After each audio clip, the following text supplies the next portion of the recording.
30-40 করো। ওরা কিন্তু বলছিল 33 করে দিতেছে।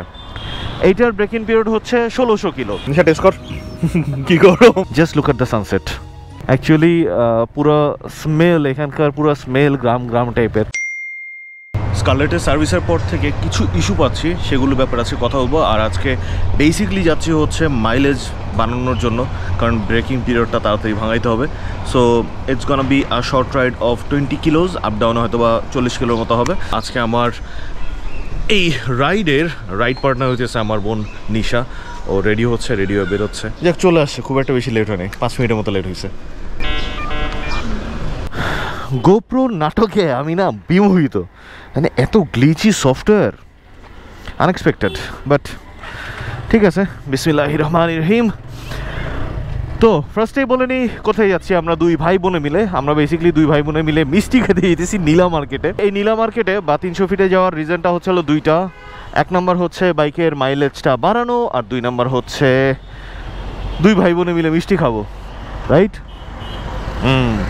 নিশা ক্যামেরা দেখলে না এত ক্যামেরা কনসিয়াস হয়ে যায়, সারাদিন কিন্তু পক পক পক পক পক পক করতে থাকে। ক্যামেরার সামনে আসার পর নিশা একদম ক্যামেরা কনসিয়াস। আচ্ছা, যাই হোক, সিন যেটা হচ্ছে যে সার্ভিসের পরে কি কি জিনিস আমার কাছে বিরক্ত লাগতেছে। এক নম্বর ইঞ্জিন অয়েলটা আমার কাছে ভালো লাগে নাই। মানে সামহাউ মনে হচ্ছে যে পারফরমেন্স বা যে বাইকের যে আগের যে বাইকটা ছিল বা যেই আগের যে ক্রাঞ্চিনেসটা ছিল বাইকের, সেটা মিসিং সামওয়্যার। একদম জায়গা মতো চাচ্চুরা দাঁড়ায় আছে, কয়েকটা বাইক আটকাইছো। আর আমি একটু নিচ দিয়েই যাব, ফ্লাইওভারের উপর দিয়ে যাব না, কারণ নিচে আমি একটু বাইকের হাওয়া মানে টায়ার প্রেশারটা একটু চেক করব। কারণ টায়ার প্রেশারটা মোস্ট প্রবলি ওরা দিয়ে দিচ্ছে 32 আর 27, যেটা ম্যানুয়াল বুকেও আছে। এই বাইকের standard protocol wise tyre pressure has to be 32 বা 3, আর সামনে হচ্ছে 27। কিন্তু এইখানে টায়ার প্রেশারের কিছু ব্যাপার আছে। Tyre pressure and engine oil, এই দুইটা জিনিস কিন্তু ডিপেন্ড করে যে রাইডার এবং ওয়েদার, এই দোনোটার উপরে। সো আমার বডি ওয়েটের যদি কথা বলা হয়, তাহলে আমার বডি ওয়েট হচ্ছে অলমোস্ট 85।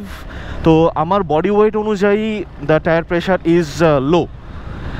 আর কেন বডি ওয়েটের কথা বললাম, যে যখন আপনার বডি ওয়েটটা বাইকের মধ্যে পড়তেছে, প্লাস হচ্ছে আপনার যখন পিলিয়ন থাকতেছে সাথে একজন, তখন কিন্তু এই স্ট্যান্ডার্ড যে ওয়েটটা আছে বা স্ট্যান্ডার্ড যে এয়ার প্রেশারটা আছে, এইটা দিয়ে কিন্তু আপনার বাইকের রোড গ্রিপ বেড়ে যাবে।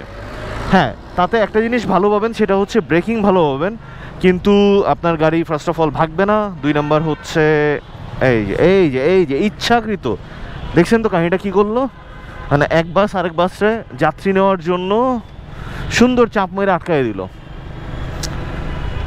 হ্যাঁ রে, আর তাও আবার রেল লাইনের উপরে। মানে এরা এই সাহস এবং এই বুদ্ধি নিয়ে চালাই কেমনে, এটা হইতেছে একটা জাতির বিবেকের কাছে প্রশ্ন। যাই হোক, এই তো টায়ার প্রেশারের দোকান এখানে। হ্যাঁ, হাওয়াটা একটু দিয়েন তো। সো আগে চেক করে নিব যে কত কত আছে। আমি পিছনে 40 করবো, সামনে 30 করবো। কত কত আছে একটু দেখে নিও আগে।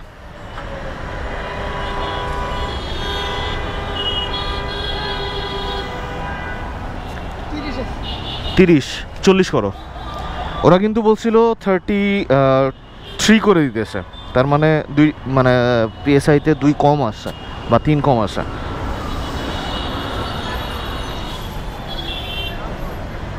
সামনে একটা 30।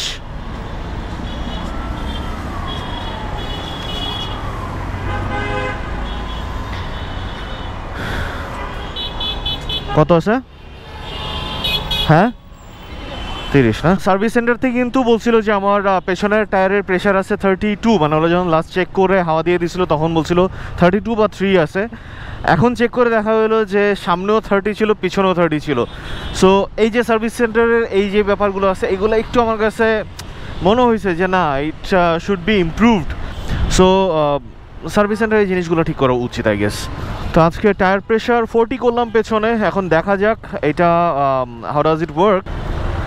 তো সিন যেটা হচ্ছে, এতদিন আমি চিন্তা করতাম যে কেন নতুন বাইকাররা খালি 300 ফিটে যায়, এখন বুঝতেছি ভাই কেন যায়।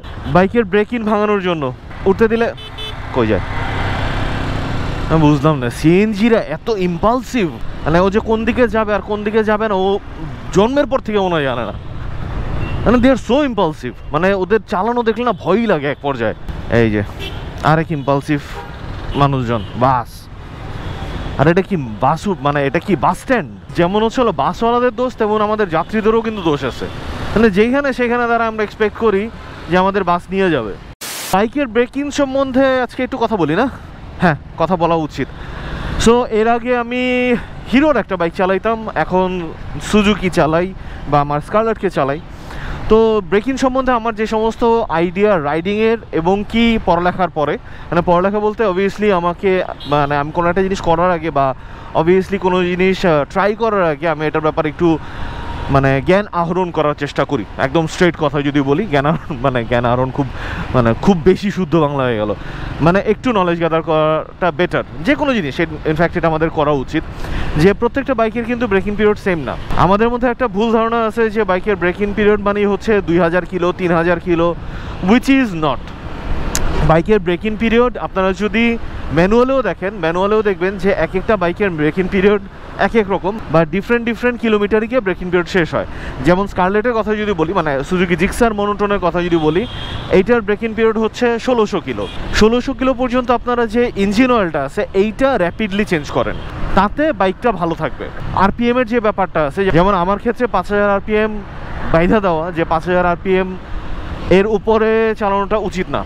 কিন্তু মাঝে মধ্যে যে আমি থ্রটল আপ করতেছি না তা না, মাঝে মধ্যে কিন্তু আমার থ্রটল আপ করতে হচ্ছে, কারণ আমি পাওয়ার পাই না, কারণ একটা ইমার্জেন্সি হয়তো বা ওভারটেক করবো বা এরকম কোনো কিছু সময়, তখন আমি কিন্তু করতেছি। কিন্তু সেটা ডিউরেশনটা আবার বুঝতে হবে আমাকে, যে আমি কতক্ষণ সময়ের জন্য সেই থ্রটল আপটা করছি বা রেভিংটা করতেছি। সেটা কি আমি একদম ধরে বসে আছি, নাকি জাস্ট করে দিয়ে আমি বের হয়ে গিয়ে আবার ছেড়ে দিলাম। মোস্ট অফ দ্য কেসেস আমি মানে থ্রটল করে আবার ছেড়ে দিই যখন আমি ওভারটেকটা করে ফেলতেছি তখনই। সো সেই ক্ষেত্রে 7000 8000 আরপিএম টাচ হয়েছে আমার, একদম হয় নাই যে তা না, বাট সেটা 1 সেকেন্ড 2 সেকেন্ডের জন্য যখন আমার বাইকের একটা পাওয়ারের প্রয়োজন হয়। কথার লিটারেলিও যদি আমরা ধরি, হোয়াট ইজ ব্রেক ইন মানে হচ্ছে হলো ভাঙতেছে বেসিক্যালি গাড়িটা। তো লো আরপিএমে লো স্পিডে যেমন হচ্ছে হলো বাইকটা ভাঙার দরকার আছে, ঠিক তেমনি একটু টপে, দ্যাট মিনস হচ্ছে হলো 4 থেকে 5000 আরপিএমে গেলে মোটামুটি একটু উঠাইতে যদি যাওয়া যায় তাহলে মোটামুটি ভালোই স্পিড ওঠে। তো হাই স্পিডেও কিন্তু ওঠানোর দরকার আছে। সো আপনারা ট্রাই করবেন কম্বো করে ব্রেকিং পিরিয়ডটা ভাঙার, দ্যাট মিনস স্লো চালাবেন আবার স্পিড আপও করবেন। তো যাই হোক, আমরা চলে এসেছি অলমোস্ট 300 ফিটের কাছাকাছি। আমরা দুই ভাই বোন এখন সার্ভিস লেনে ব্রেক নিয়েছি, কারণ এই মহাশয় এই সব কিছু সয় না, গরমে গেছে আবার। যাক, অবশেষে সে অন হয়েছে। মানুষের অবস্থায় গরম হয়ে যেতে স্যার, এত গোপ্রো। অ্যাকচুয়ালি টানেল 1-এর সামনে এখানে ফোন বের করার জন্য ব্রেক নিয়েছিলাম, ভাগ্য ভালো ব্রেক নিয়েছিলাম, যার কারণে দেখতে পাচ্ছি যে গোপ্রো অফ হয়ে গেছে, নাহলে আজকের এই ব্লগটা কিছুই শুট হতো না। So let's start our ride again and বিসমিল্লাহির রহমানির রহিম। তো আমরা এখন পার করছি টানেল নাম্বার 1, 300 ফিটের। আচ্ছা, টায়ার প্রেশার বেশি রাখার পিছনে কিন্তু আরেকটা ভালো জিনিস আছে, সেটা হচ্ছে টায়ার প্রেশারটা যদি আপনার বেশি থাকে, মানে আপনার বডি ওয়েট এই সব কিছু মেজার করে তো আপনি বেশি রাখবেন, আর এরপরে যদি বেশি আপনি ঠিকঠাক মতো রাখতে পারেন তাহলে আপনার মাইলেজ বেশিও পাবেন।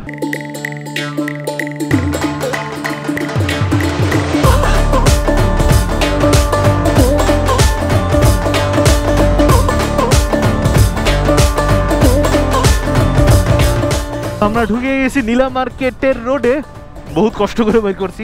এই যে মিষ্টির দোকান, হ্যাঁ পাই গেছি, নিশা আমরা পাইয়া গেছি। ওই যে ওই সাইডেও তো আছে, চলো যাই ওই সাইডে। ওয়াফেলও আছে আবার এখানে, ওই যে এখানে রেখে দিই। সো চলে আইসি নীলা মার্কেটের মিষ্টির দোকানে।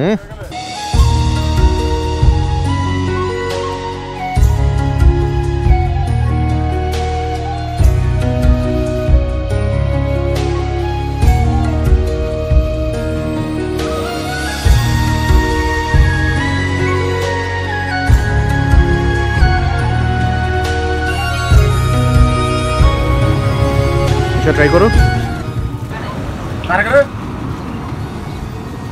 গরম আছে কিন্তু।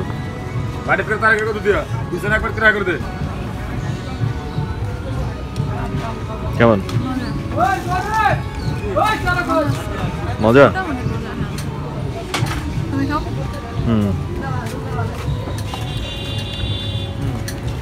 মিষ্টি কম বাট স্কারলেটকে এখানে পার করছি। আর এই হচ্ছে মিষ্টির দোকান। রসমালাই বাটি হচ্ছে 50 আর এটা হচ্ছে পার পিস 40। আর কোনটা কেজি কত করে? এই তিনটা 400 টাকা করে। এটা 300। কালো জাম রসগোল্লা গুলো 250। এটা 250 করে। মালিশের সামনে কেজি 350। একটা একজনে খাইতে বলে আরেকটা ফ্রি। একটা একজনে খেতে বলে আরেকটা ফ্রি। বাহ, পাশাপাশি তোমরা গিয়ে বাজা ল্যাংচা। এটা হলো 450 টাকা কেজি, আরেকটা আছে 250 টাকা কেজি। আচ্ছা ঠিক আছে। আপনার এখানে সবথেকে বেশি বিক্রি হয় কোনটা কোনটা? রসমালাই মাল হচ্ছে 20 আর হলো সন্দেশ টাইপগুলো বেশি চলে, ওগুলো বাদ দেখুন শেষ। কালকে বন্ধ হয়ে গেছে তো। ও আচ্ছা। তো আমাদেরকে টেস্ট করার জন্য রসমালাই দেওয়া হয়েছে। নিশা টেস্ট কর। কি করো?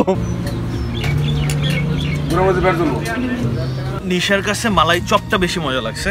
আমি এটা ট্রাই করে দেখি। এটা হয়তো বা বেশি গরম দেখে ওর মুখে টেস্টটাও বুঝতে পারেনি। কত টাকা না? হ্যাঁ, মালাই চপটা স্লাইডলি বেটার। আমরা হচ্ছে হলো নিছি, মালাই চপ নিলাম না, মালাই চপ নিছি 1 কেজি। তো এটা ও তো এটা রাখবে কি না, অনেক গরম, একদম মাত্র হয়তো বানাইছে, এই কারণে আরো বেশি গরম।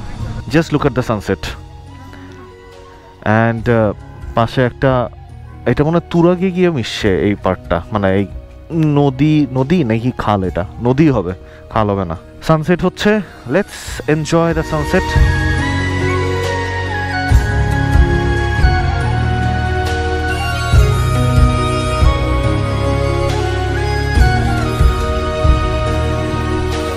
সো আলহামদুলিল্লাহ ফর এভরিথিং, আল্লাহর কাছে অশেষ শুক্রিয়া এত সুন্দর সানসেট দেখতে তৌফিক দেওয়ার জন্য। অ্যান্ড হ্যাঁ, সানসেটেড হয়ে গেছে, ইউ গাইস ক্যান সি। একটুখানি বাকি আছে। সানসেট আমাদের দেখা শেষ। আমরা এখন সামনে থেকে ইউটার্ন নিয়ে ব্যাক করার দিকে যাব। অ্যাকচুয়ালি পুরো স্মেল, এখানকার পুরো স্মেল গ্রাম টাইপের, অ্যান্ড ব্যাপারটা ভালো লাগছে আমার কাছে, জমছে ব্যাপারটা। আমি একটু আগে বলতেছিলাম যে এখানে কই যেন ফুড কোর্টইয়ার্ডের মতো আছে, মানে শুধু খাবারের দোকান। তো সামহাও আমরা এদিকেই ঢুকছিলাম জাস্ট একটু চক্কর মারার জন্য। তো দেখলাম যে আসলে খাবারের দোকানগুলো সব এদিকেই। নিশারে বলতেছিলাম আমি একটু আগে যে শীতের সময় আব্বু আম্মু নিবিড় সবাইকে নিয়ে আসবো, আর নিশার আমি বাইকে চলে আসবো, ওদেরকে বলবো তোমরা উবারে যাও, উবার। তো এইখানে মেলা টেলা, এখানে আচার দোকান আছে, এখানেও মিষ্টির দোকান আছে, এখানে বারবিকিউ দোকান আছে, এই যে বারবিকিউ হচ্ছে এখানে, তারপরে এখানে বারবিকিউ আছে, এখানে পিঠা হাঁস এগুলি আছে। তো যাই হোক, আমাদের নীলা মার্কেট ঘোরাফেরা শেষ, মিষ্টি খাওয়া শেষ, যে কারণে আসছিলাম মিষ্টি খাইতে। মিষ্টি খেয়ে একটা ভালো জায়গাও এক্সপ্লোর করা হয়ে গেল। Hope so soon we are going to come here, সেটা ফ্যামিলির সাথে হোক, ফ্রেন্ডদের সাথে হোক, ইনশাল্লাহ কারো না কারোর সাথে আসা হবে ফর শিওর। আর 300 ফিট জায়গাটা মজা আছে, কুল লাগছে আমার কাছে। সো ওই যে আসার সময় যেটা বলতেছিলাম যে বাইকাররা কেন 300 ফিটে আসে, দুইটা রিজনে আসে এখন মনে হচ্ছে। এক, বাইকের ব্রেকিং ভাঙাইতে, আর 2 নাম্বার এই জায়গাগুলোতে চিল করতে। অ্যাকচুয়ালি এগুলি চিল করার মতোই জায়গা, মানে এখানে বসে একদম গ্রাম্য একটা পরিবেশে মানে আপনি খাওয়া দাওয়া করতেছেন, আড্ডা মারতেছেন, এটা একটা মজাই আলাদা। যাই হোক, আমরা আবার ঢুকে গেছি সেই ইট পাথরের শহরের রাস্তায়, তার মানে 300 ফিটের রাস্তায় ঢুকে গেছি। তো আমাদের এখান থেকে ছবি টবিগুলো ডান, জাস্ট থাম্বনেলের জন্য একটা ছবি নিলাম, আর 2 ভাই বোন একসাথে এসেছি সেটার প্রুফ হিসাবে একটা ছবি তুললাম। আর নিশা কয়েকটা ছবি তুলে দিছি, নিশা আবার আমার কয়েকটা ছবি তুলছে, উইচ ইজ সো ইনস্টাগ্রামে পোস্ট করার ট্রাই করবো, যদি ভালো লেগে থাকে পরে, আর না থাকলে কিছু করবো না, পুরো থাকবে। তো আমাদের আজকের জার্নি এখানে শেষ করতেছি আমরা। 2 ভাই বোনের ছোটোখাটো রাইড অ্যান্ড আমাদের মাইলেজ বাড়ানোর রাইড বেসিকলি। তো আশা করছি আপনাদের কাছে আজকের ব্লগটা ভালো লেগেছে। যদি ভালো লেগে থাকে তাহলে একটা লাইক দিয়ে দিবেন, সাবস্ক্রাইব করেন, cause Abir love you guys 3000। তো আজকের মতো Abir signing out, bye bye, piece.